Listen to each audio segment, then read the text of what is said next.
6টা অধ্যায় থেকে তোমরা সর্বনিম্ন 3টা অধ্যায় যদি পড়ে যাও, তোমরা 7টা সৃজনশীল প্রশ্ন কমন পেয়ে যাবে। প্রিয় এইচএসসি 2025 পরীক্ষার্থী, তোমাদের পরবর্তী পরীক্ষাটি হচ্ছে পরিণতি প্রথম পত্র। আজকে আমরা পরিণতি প্রথম পত্রের 3টি অধ্যায় দেব, যে 3টি অধ্যায় থেকে তুমি 7টি সৃজনশীল প্রশ্ন কমন পাবে। সর্বোচ্চ তুমি 4টি অধ্যায় পড়ে যেতে পারো, এই 4টি অধ্যায় থেকে তুমি কিন্তু 7টি সৃজনশীল প্রশ্ন কমন পেয়ে যাবে। তো কথা না বাড়িয়ে চলো আজকের এই ভিডিওটি শুরু করি। আরেকটা কথা বলবো, এই সাজেশনটা সকল বোর্ডের জন্য কমন উপযোগী সাজেশন। তো প্রত্যেকেই আজকের এই ভিডিওটি প্রথম থেকে শেষ পর্যন্ত দেখো, খুবই গুরুত্বপূর্ণ একটি ভিডিও হতে যাচ্ছে এটি। তাহলে চলো কথা না বাড়িয়ে আজকের ভিডিওটি শুরু করি।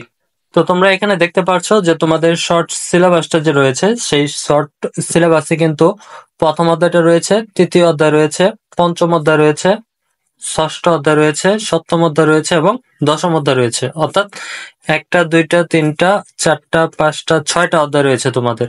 এই 6টা অধ্যায় থেকে তোমরা সর্বনিম্ন 3টা অধ্যায় যদি পড়ে যাও, তোমরা 7টা সৃজনশীল প্রশ্ন কমন পেয়ে যাবে। তোমাদের 11টা সৃজনশীল প্রশ্ন আসবে, সেখান থেকে তোমাদের 7টা সৃজনশীল প্রশ্নের উত্তর দিতে হবে। তো আমরা কথা না বাড়িয়ে চলো ভিডিওটি শুরু করি। আগে আমি দেখাবো তোমাদের কোন 3টা অধ্যায় পড়লে তোমরা 7টা সৃজনশীল প্রশ্ন কমন পাবে, সেই বিষয়টা নিয়ে আমরা আগে একটু দেখি। তো সেই বিষয়টা নিয়ে যদি আমরা একটু দেখি, তাহলে প্রথমে যেটা বলবো, তোমরা তৃতীয় অধ্যায়টা পড়ে যাবে। তৃতীয় অধ্যায়টা পড়ে যাবে মূল্যবোধ, আইন, স্বাধীনতা ও সাম্য। এখান থেকে তুমি সর্বোচ্চ 3টা সৃজনশীল প্রশ্ন পেতে পারো এবং সর্বনিম্ন 2টা সৃজনশীল প্রশ্ন তুমি এখান থেকে কমন পাবে।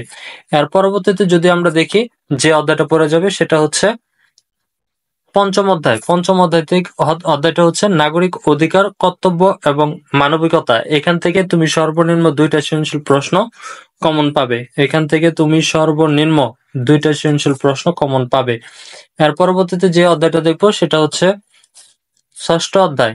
এই ষষ্ঠ অধ্যায় থেকে তুমি 2টা সৃজনশীল প্রশ্ন কমন পাবেই। ষষ্ঠ অধ্যায় থেকে তুমি 2টা সৃজনশীল প্রশ্ন মাস্ট বি কমন পাবে। তো এই হচ্ছে 3টা অধ্যায়, অর্থাৎ তৃতীয় অধ্যায়, পঞ্চম অধ্যায় এবং ষষ্ঠ অধ্যায় যদি তুমি পড়ে যাও, আশা করি এই 3টা অধ্যায় ভালোভাবে পড়ে গেলে এই 3টা অধ্যায় থেকে তুমি সর্বোচ্চ 5 থেকে 6টা সৃজনশীল প্রশ্ন তুমি কমন পাবে, অথবা তুমি 7টাও কমন পেয়ে যেতে পারো। আর তুমি যদি বেশি রিস্ক না নিতে চাও, তাহলে তুমি তার পাশাপাশি আর একটা অধ্যায় পড়ে যাবে। যে অধ্যায়টা পড়ে যাবে সেটা হচ্ছে সপ্তম অধ্যায়। সপ্তম অধ্যায়টা হচ্ছে সরকার কাঠামো ও সরকারের অঙ্গ সংগ্রহ। তুমি এই অধ্যায়টা পড়ে যেতে পারো। এখান থেকে এক থেকে 2টি সৃজনশীল প্রশ্ন তুমি কমন পাবে। তো এই ছিল আজকের ভিডিওটি। ভিডিওটি যদি ভালো লেগে থাকে তাহলে অবশ্যই লাইক, কমেন্ট, শেয়ার করে আমাদের পাশে থাকবে। ধন্যবাদ সবাইকে।